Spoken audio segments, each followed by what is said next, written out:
Bueno, una de las ventajas de la conectividad es que podemos charlar con personas a las que no vemos hace mucho tiempo o están en zonas distantes. No es que estés muy lejos, José Manuel, ¿no? No sé si estás hoy en Alicante. José Manuel Leceta, al que doy la bienvenida a nuestras conversaciones de Relatia, para hablar de su libro. Pero vamos, no es solo de tu libro, es hablar de las inquietudes que compartimos y que efectivamente al leer tu libro, ojear la innovación fractal, pensé que no podíamos tardar más en charlar y en vernos. Así que, Pues nada, Elena, un placer. Y es verdad que nos hemos estado persiguiendo. Fíjate qué paradoja, ¿no? Y por fin conseguimos dedicar aquí un buen rato a algo que nos planteábamos ahí en Madrid en la economía presencial y no conseguíamos. Efectivamente. Gracias por la iniciativa. No, gracias a ti por dejarte. Pero vamos, yo creo que hay muchas cosas interesantes que hacer y como te comentaba cuando planteábamos esta reunión, esta conversación, es un momento de sumar, de colaborar y de debatir con una vista muy puesta en la acción, en los cambios, en las mejoras, en un momento de gran transformación. Y por eso me apetecía mucho charlar contigo, aparte de que tengamos amigos comunes como Andrés Pedreño, que está también en ese empeño, ¿no?, de construir comunidad para transformar y para no perder oportunidades históricas y estratégicas como es la posición de Europa en plena disrupción tecnológica. Y quería empezar por ahí, ¿no? ¿Por qué la innovación fractal? ¿Por qué el libro que sacas ahora es la innovación fractal? Bueno, el libro es una reflexión, resultado también de experiencias, ¿no? Porque es lo más convincente y siempre hay que plantearse qué he aprendido yo de todo esto cuando das un paso, ¿no? Y escribir ayuda también a pensar. O sea, era pues un proyecto irracional en el sentido de que no tiene ninguna viabilidad de ningún tipo económica ni nada, pero bueno, uno se queda tan a gusto, ¿no? Viendo, digamos, el resultado y ayuda a seguir creciendo. Y luego comparto contigo esta reflexión, ¿no?, de que quejándose, digamos, uno no consigue nada. O sea, siempre hay que, incluso los retos, ¿no? Los retos se pueden entender como problemas o como oportunidades. Y entonces yo me planteo, ya digo, un libro que quiere ser un punto seguido, pero digamos una invitación también a observar esto que es el fenómeno de la innovación con unos ojos nuevos. Hasta ahora pues, se ha venido a entender que esto es el terreno de la ciencia y que la ciencia es el terreno de los laboratorios. Y entonces parece que este es un asunto de especialistas. Y yo con este libro y también con el tono que intento adoptar, más filosófico, más, espero, sugerente, pues quiero plantear que es un deporte de todos y que todo el mundo cuenta y que no es una cuestión que tendría que ser un objetivo social. Si recuerdas, en los años 80, el deporte es cosa de todos. Pues a mí me gustaría que esto empezara a ser así, porque además es así. O sea, en la época digital, una persona con un ordenador te cambia el paradigma. Esto lo saben muy bien las grandes empresas. Entonces hay esperanza. Y a mí me gustaría ver esto con ojos nuevos y que sean ojos que inviten, ¿no?, a ilusionarse por esta materia, ¿no?, que significa construir el futuro, como decías. No, así, además ese componente de pedagogía, de explicación, es un libro que animo a leer encarecidamente porque es muy didáctico, ¿no? Pero ahí ha sacado muchos temas que me parecen muy relevantes, ¿no? Es verdad que se ha insistido mucho en el I+D y también te he escuchado alguna declaración que poco a la I, que además la ponemos pequeña y como parte, como si fuera un eslabón secuencial o lineal, Sí. cuando lo que estamos viviendo son momentos exponenciales, ¿no? Y no necesariamente un punto seguido de un proceso muy tecnológico y científico, sino como, bueno, eso es lo que yo quería que nos definieras, ¿no?, como algo que cambia la manera en que hacemos las cosas y en cómo miramos las cosas, más desde la persona, desde aquel que está ideando la solución o la propuesta, ¿no? O sea, hay un primer elemento, como te digo, es eso, ¿no? Pasamos de la linealidad, no Eso es. necesariamente vinculado a la ciencia, a una nueva manera de abordar los retos y los Sí. problemas que son o pueden ser exponenciales en su solución, ¿no? O sea, yo creo Eso que es, esa bueno, primera parte es importante, sí, sí. porque la innovación, dices, bueno, pues sí, está muy pautada, esto es, ¿no?, aplicar un proceso a una realidad concreta, es una mejora incremental o nos enfrentamos a una situación Sí. diferente, ¿no? Ese primer punto me gustaría que nos... Sí, bueno, esto ya digo, hay que plantearlo siempre en positivo. Esto no significa renunciar a la razón o a la ciencia. O sea, es siempre importante. Pero como bien dices, la innovación no es un subproducto de la ciencia. En algunos casos sí, en algunas formas de innovación sí. De hecho, el artículo más citado de la historia de los estudios de innovación es de Pavin, de los años 80, y habla de las fuentes y dinámicas de innovación. Una de ellas es la innovación basada en la ciencia. Otra es la innovación dominada por los suministradores, otra los suministradores especializados y otra la escala, la innovación en escala. Entonces, como bien apuntas, en un país con la estructura productiva española es un tanto maximalista, es decir, que todo el mundo tiene que aplicarse al modelo lineal. Yo he llegado, y eso es un artículo que aparece también en el libro, a hablar de esto de no más y más de más y, porque parece que el modelo no funciona. No quiere decir que no tenga valor el seguir apostando por la generación de conocimiento, etcétera. Eso tiene que ser así. Tenemos que seguir reforzando. Por cierto, la investigación es una manera también de capacitar el factor humano. Si decimos que la innovación va de personas, pero empeñarse, como bien dices, de que tiene que salir todo esto necesariamente de lo que se llama la transferencia de conocimiento, que es otra vez una mala definición del problema, pues va a llevar un tiempo, ¿no? Ortega lo resumía de una manera muy efectista, ¿no? Decía, si la historia de la evolución es la historia de la ciencia, ¿por qué tarda tanto? Es así, ¿no? Entonces, el libro quiere ser una invitación para demoler esta mentalidad de silos o de especialistas y pensar, y este es un mensaje que tiene que ser ilusionante, que todo el mundo tiene algo que decir, que todo el mundo puede decir algo en esta materia, porque todo el mundo puede mejorar las cosas en su ámbito social, su ámbito laboral, etcétera. Y además en España, insisto, con la estructura productiva que tenemos, hay grandes casos de éxito, ¿no? Y esto tendríamos que ponerlo más en valor. Sin duda alguna. Otro elemento que estás introduciendo y que comparto totalmente es que nuevamente las transformaciones que vivimos no van tanto de tecnología, que es fundamental la tecnología, como de personas siendo capaces de darle un propósito concreto y aplicarlo a la vida diaria, ¿no? Yo digo, la tecnología por sí puede quedar fenomenal, pero sobre todo cuando resuelve grandes retos. Ese es un elemento que es un poco abundando lo que habías dicho antes. Y el otro, el tema de las personas en sí mismas, cambiando su manera de ver la realidad y su contribución a los procesos, ¿no? Esa ruptura de los silos, es decir, esto es una cosa de yo no me ocupo, tienen que ser parte del pasado, entre otras cosas porque eso ya, digamos que ese modelo se ha agotado, ¿no? Y ahora tenemos que Sí. buscar nuevas maneras que exigen un pensamiento colectivo, una inteligencia colectiva, ¿no?, que también está acuñado así, en el que cada uno vaya aportando su mejor saber y entender. Esa es una. Y la otra es también en parte yo creo, ¿no?, la responsabilidad de cada uno de formarte y entender que el futuro de tu trabajo va a depender de que entiendas esa realidad así y que por lo tanto intentes aportar lo mejor de ti mismo a las soluciones, más allá de estar cerrado a una especialización que puede que sea mejor realizada por una máquina, por ejemplo, ¿no? O sea, Sí, yo creo tienes que son dos razón. elementos, ¿no? Sí, O sea, lo realmente novedoso es el cambio cultural, esa manera de trabajar es totalmente distinta a la que hemos conocido y sigue existiendo, la de los silos, y la otra es que el trabajo se reinventa y se sí. construye cada día por cómo aportamos a la solución de manera colectiva. No sé si Sí, eso pues lo... tienes mucha razón, ¿sabes? Y bueno, creo que estamos todos de acuerdo que en materia de innovación estamos en una generación distinta de formas, ¿no?, de innovar. Y esto es lo que se llama hoy emprendimiento. O sea, la innovación encapsulada en las personas es lo que hoy llamamos es la función de emprendimiento. Esto es un asunto, digamos, que Schumpeter investiga, pero que hasta Europa no llegó quizá hasta la crisis la primera crisis, ¿no?, la gran depresión, ¿no?, del 2008.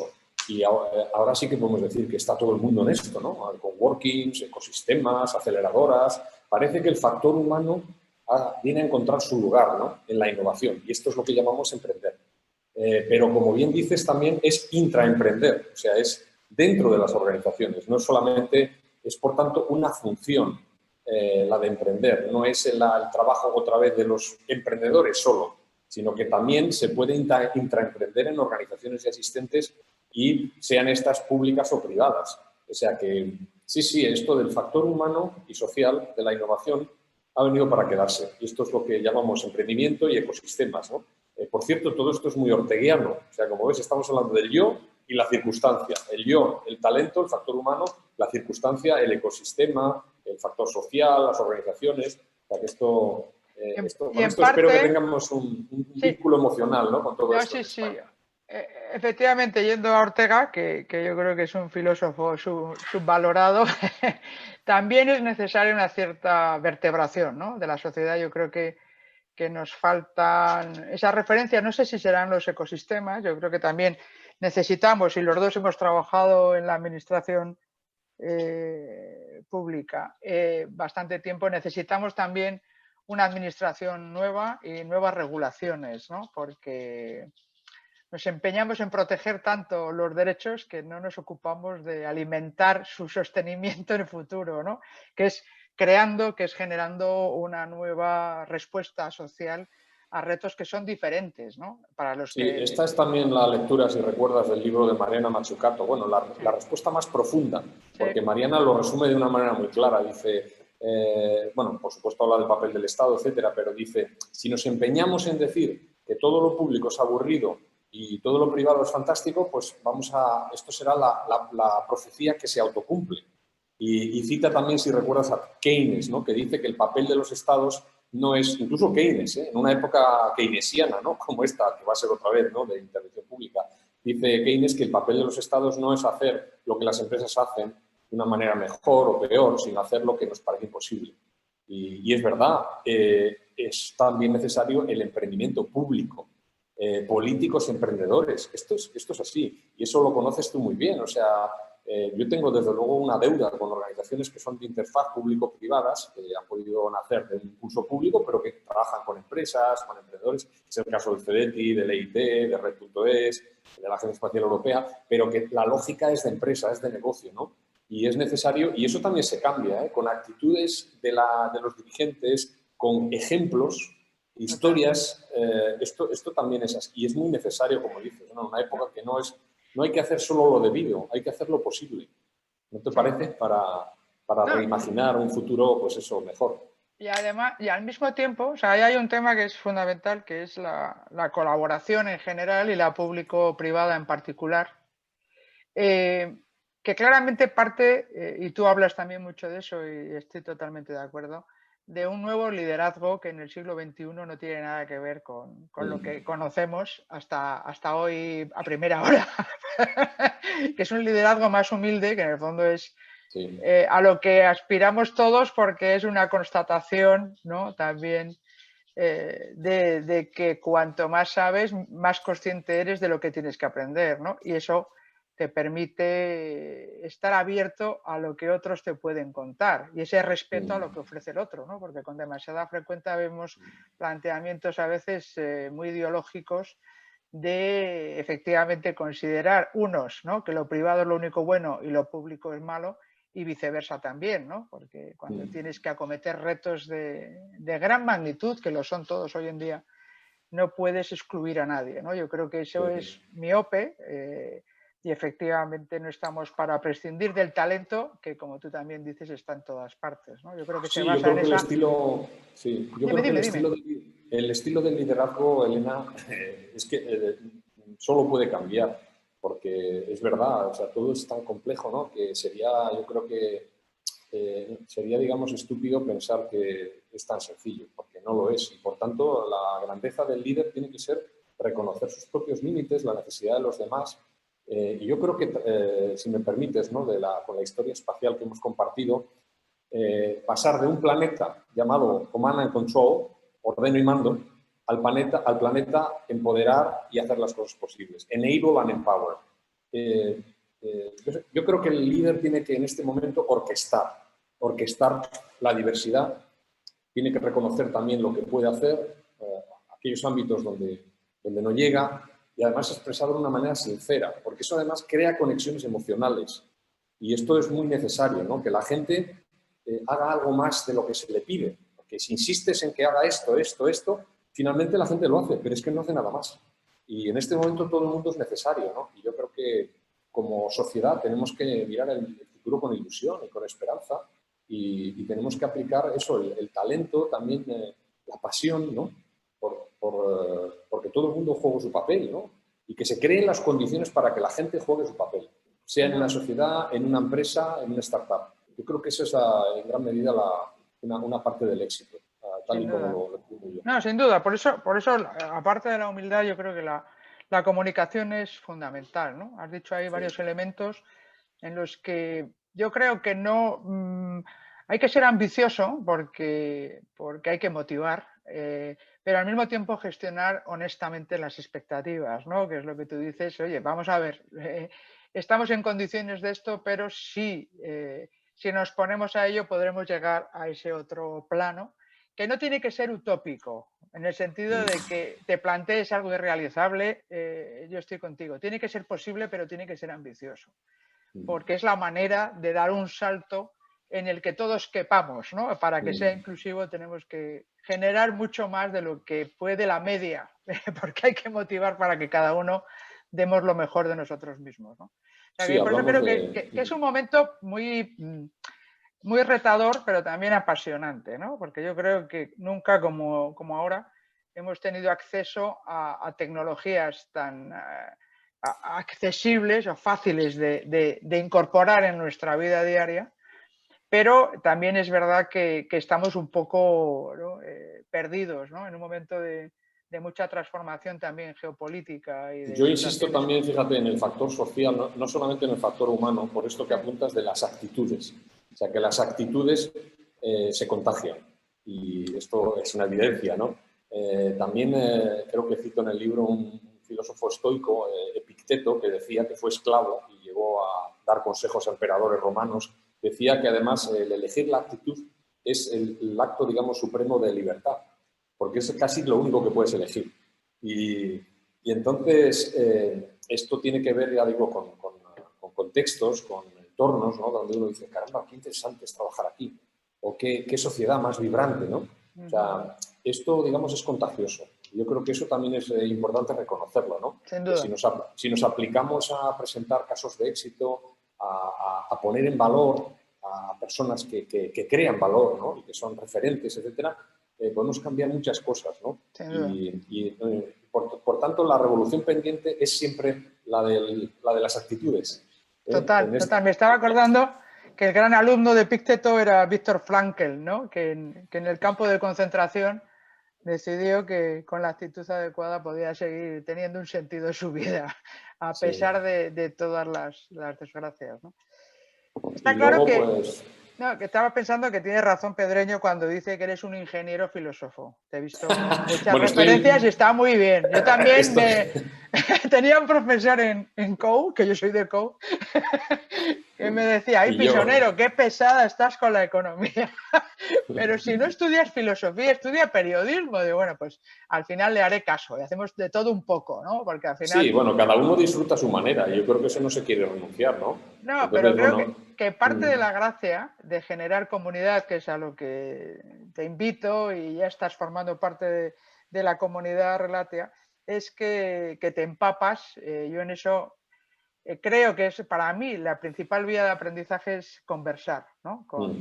Una buena conversación es una fuente increíble de conocimiento, sobre todo porque sabes que en algún momento puedes decir, voy a llamar a José Manuel para ver cómo analizaría esto, con lo cual es un chollo, porque tengo el conocimiento en acción al golpe de clic. Pues sí, Esto es sí, Relatia. sí. Entonces, para acabar te diría, ¿qué es lo que te gustaría que ocurriera con... has dicho lo del libro, no es el libro en sí mismo, el libro como muchas cosas en la vida son instrumentos para conseguir un propósito, ¿no? ¿Cuál es tu propósito? Si te hiciéramos cuál es la lista o cuál es la carta a los Reyes Magos, te diría cuál es tu propósito, José Manuel, en el que pudiéramos ayudarte desde Relatia y yo en particular. ¿Cuál es tu propósito cuando escribes un libro como Innovación Fractal y te vas a Alicante ahí a emprender proyectos y a movilizar? Pues bueno, en lo más concreto, desde luego es que se lea, ¿no? Porque ya digo, ya decíamos antes, a mí me gustaría que este dejara de ser un tema de especialistas, porque tengo el convencimiento de que quien entiende un poco las dinámicas que inducen innovación y emprendimiento, y que es cambio, entiende un poco mejor el mundo. Y a mí me resulta muy útil. Eso sigamos en lo concreto. Un poco más profundo sería pensar, y de esto hablábamos antes, ¿no? De entrar en cámara, que en una sociedad y en un mundo tan empeñado, ¿no? En polarizar esto, tú eres o eres de ciencias o eres de letras, o eres ingeniero, o eres, no sé, tendríamos que ser un poco más, yo creo, inteligentes en el sentido de reconocer que todo el mundo es necesario, porque la tesis es esta, es integrar la diversidad para navegar la complejidad. Entonces me gustaría pensar que pudiera ser una contribución en esta idea de un liderazgo no del esto o lo otro, sino de esto y lo otro, que es, como digo, más inteligente. Ya sabes que hay también quien dice que la Revolución Francesa, la Ilustración, en el ámbito, digamos, racional, pues, digamos, tiene progresos a la vista, ¿no? O sea, es el progreso tecnológico. Pero que en el ámbito, digamos, moral, cada generación empieza básicamente desde el principio y que no se registra un progreso equiparable en el ámbito de la ciencia, ¿no? Al equiparable en el ámbito de la ciencia. Entonces, ya digo, me gustaría pensar que como sociedad podríamos ser un poco más inteligentes en esta vertiente moral y de reconocer al otro y de aplicarnos eso a entender, ¿no? Y entendiendo, apreciar. Esta es un poco la tesis, si quieres, de la tesis, ¿no? La idea subyacente al libro en la que me gustará, vamos, que tengo idea de seguir avanzando. Pues muchas gracias, José Manuel. Ya sabes que esta es tu casa, compartimos totalmente tu propósito y lo que queremos es con gente inteligente, abierta y dispuesta a compartir, ser una comunidad más inteligente que cada uno de sus miembros, ¿no? Porque con eso seguro que llegamos más lejos. O sea, pues sí, Elena, en esto fíjate, gracias. en este punto termina el libro precisamente, que habla esto de mirar el futuro con ilusión. De hecho, no es casualidad que la frase que pongo al principio es también de Ortega, y es algo que me sorprendió, ¿no? Después de la Guerra Civil, escriben una carta a Julián María, si no te importa la leo. Sí, por favor, y cerramos Y con tu frase. con esto. Cerramos con tu Dice, frase. extracto de una carta de Ortega y Gasset a Julián Marías, citada en la Escuela de Madrid, que es un libro de Marías, ¿no? Es un trozo de una carta. Le dice, ahora, y la escribe después de la Guerra Civil, ¿no? Que eran momentos, eso sí que eran momentos de tribulación. Ahora hay que reconquistar la serenidad, la gran serenidad española que azoraba, voy a poner las gafas. Ahora hay que reconquistar la serenidad, la gran serenidad española que azoraba tanto a los demás europeos en el siglo XVI. El gesto clásico de España fue un gesto de serenidad que llamaba a los extraños la gravedad española. Sobre ese fondo, como sobre una tierra firme, hay que reedificar España y cada cual levantar de nuevo su vida. Y ya digo, esto que es muy grave es también muy profundo y espero que ilusionante, ¿no? Porque hay que pensar siempre que lo mejor para quien se siente joven está por venir, ¿no te parece? Esa es mi canción favorita. The best is yet to come. Así que te esperamos, José Manuel. Mil gracias, ha sido un placer. A ti, también para mí. Un abrazo muy grande, Elena. Un abrazo. Ánimo con el proyecto. Chao. Venga, ok.